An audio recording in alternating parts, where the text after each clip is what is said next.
Hey everybody, it's Glenn, back in this video with the Marvel Legends Infinite Series Avengers Age of Ultron Thanos Build-A-Figure Wave Captain America. Phew. Yet this ain't no ordinary action figure review, it's an action figure comparison with the Captain America from 2014's Winter Soldier Wave. So as they go toe to toe, which one is the best? Well, you know how these things work. I'm going to take a look at the various aspects of each one, comparing sculpt, deco, articulation and accessories, then you guys declare a victor in the comments below.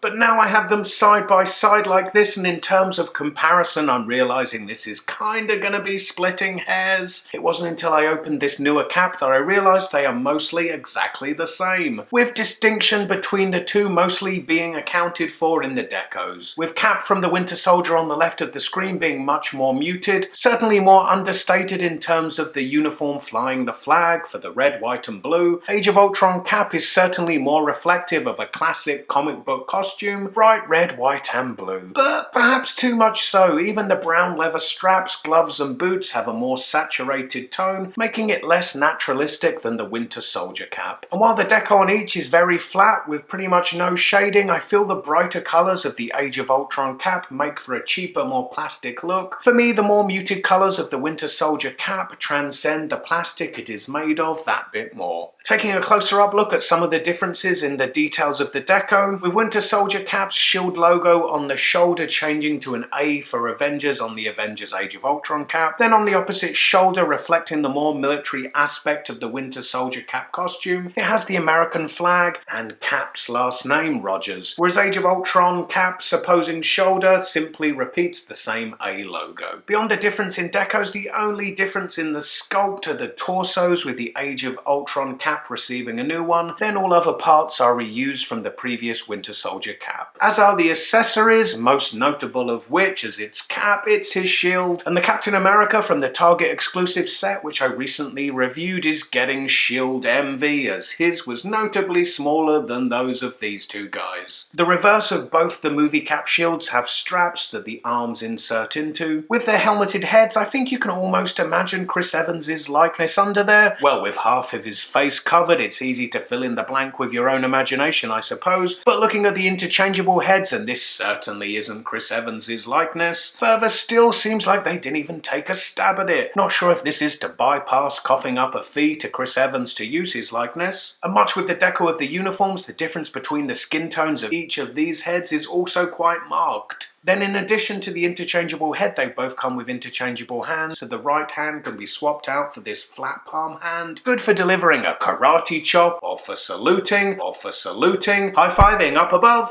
then down below, you're too slow. You asshole. Then the pointed finger for picking his nose, picking someone else's nose, for being that kid in school when teacher asks a question, "Oh, me, miss, me." Seriously though, the interchangeable hands are a big bonus as they elevate the gesturing and posing the figures are then capable of. Looking at articulation, I won't go to my usual split screen as they're both the same, so the head rotates and looks down a real decent amount, and also looks up a decent amount also. At the shoulder, the arm rotates and moves up this much. Ha! You give me that night fever.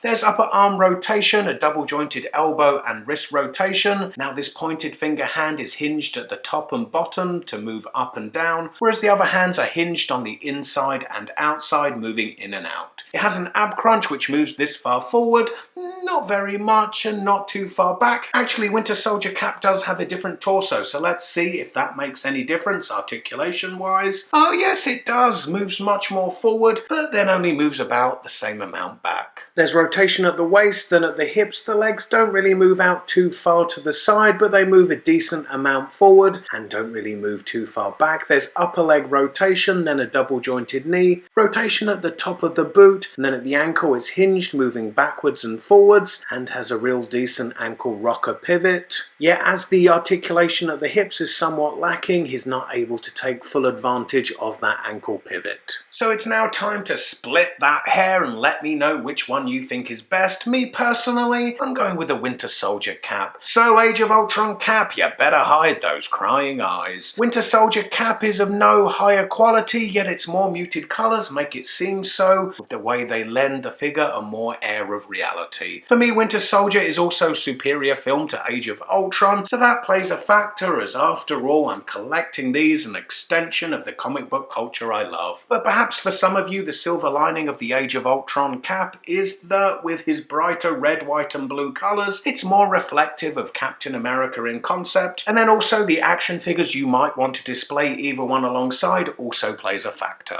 Anyway, for a closer look at that Target exclusive Captain America in a review alongside both Miss Marvel and Radioactive Man, click the video on the right. As ever, I sure would appreciate it if you could give this video a big thumbs up, subscribe for more, and I hope to see you next time. Bye.